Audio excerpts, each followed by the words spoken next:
In the early 19th century, England joins the global trade network, importing silks and spices from its colonies. But along with these exotic goods comes something far more dangerous: a zombie virus. It spreads rapidly, turning the nation into a wasteland of the undead. Millions die, only to rise again with an insatiable hunger for brains. In response, the survivors study deadly martial arts from China and Japan.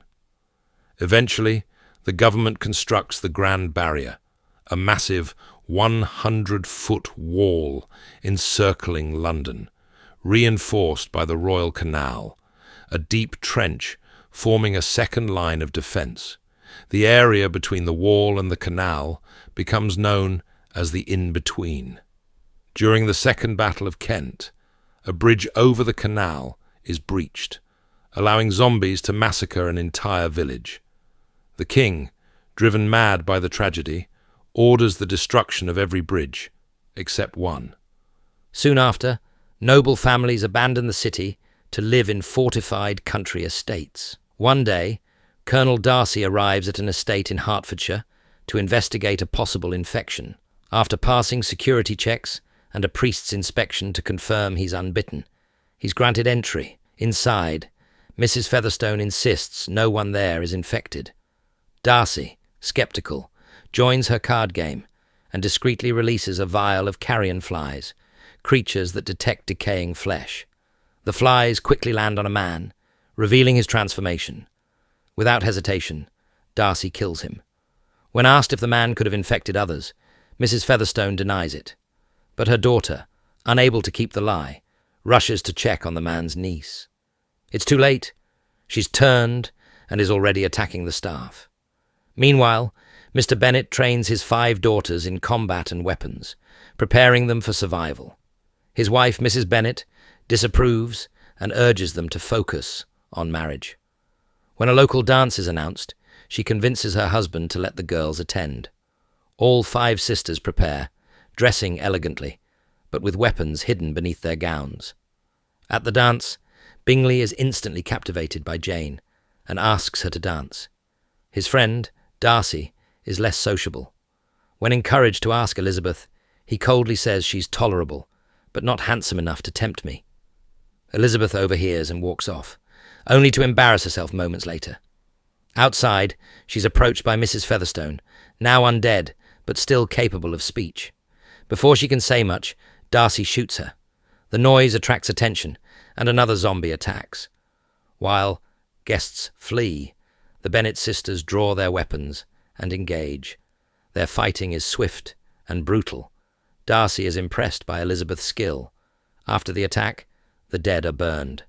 At home, Jane gushes about Bingley, while Elizabeth vents about Darcy. Soon, Jane is invited to visit Bingley.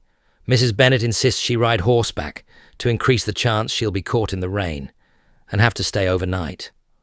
On the way, Jane encounters a zombie and fights valiantly, ultimately defeating it. As the rain pours, she's approached by a zombie mother holding a baby. Later, Elizabeth visits and finds Jane sick. Darcy suspects infection and releases carrion flies, but they show no reaction. Elizabeth crushes them with a smirk. At Bingley's, Jane declines to play cards, choosing to read instead, sparking a debate over what defines a real woman. Darcy is unsure whether he's impressed or irritated by Elizabeth. That night, she secretly watches him train. When the Bennet family arrives to retrieve Jane and Elizabeth, Bingley wants them to stay, but Darcy warns of infection risks. A frustrated Elizabeth calls him a bad friend despite his warrior skills. Back home, Jane receives a letter. Bingley's family is moving back to London, and he plans to court Darcy's sister. Soon after, Collins, Mr. Bennet's pompous cousin and the future heir, visits. He's fixated on Jane, but Mrs. Bennet redirects him to Elizabeth. They travel to visit his patroness, Lady Catherine, a legendary zombie warrior. On the road, they're ambushed by a zombie. The sisters swiftly eliminate it, while Collins proves useless. In town, Elizabeth meets Lieutenant Wickham. The two hit it off, much to Darcy's silent jealousy. Wickham reveals a bitter history with Darcy, involving money and betrayal. At the next ball, Collins awkwardly monopolizes Elizabeth's time. Darcy tries to speak to her, but Collins ruins the moment. Later, Elizabeth and Bingley discover zombie orphans in the cellar, claiming a new friend let them in. Darcy arrives and dispatches the undead. When he suspects Bingley is bitten, Elizabeth assures him he's not. Soon, Collins proposes to Elizabeth, on the condition she gives up fighting. She refuses. Her mother is furious, but her father supports her. Elizabeth finds solace training in the woods, where she again meets Wickham. He takes her to a zombie church, where infected people are fed pig brains to suppress full transformation. Wickham believes this could unite humans and zombies. Elizabeth agrees, but Wickham admits the government won't help. Later, Elizabeth visits Lady Catherine's estate with her friend, now engaged to Collins. She discovers a painting of the Four Horsemen of the zombie apocalypse, figures she saw in the woods. To her shock, Darcy is there too. Lady Catherine is his aunt. Elizabeth invited Wickham to propose his idea, but Catherine mocks it. Darcy sides with her. When Wickham mentions Darcy's father, tensions explode, and Wickham is thrown out. That night, Elizabeth learns from Wickham that Darcy pushed Bingley to leave Jane. He also asks Elizabeth to run away with him, but she refuses.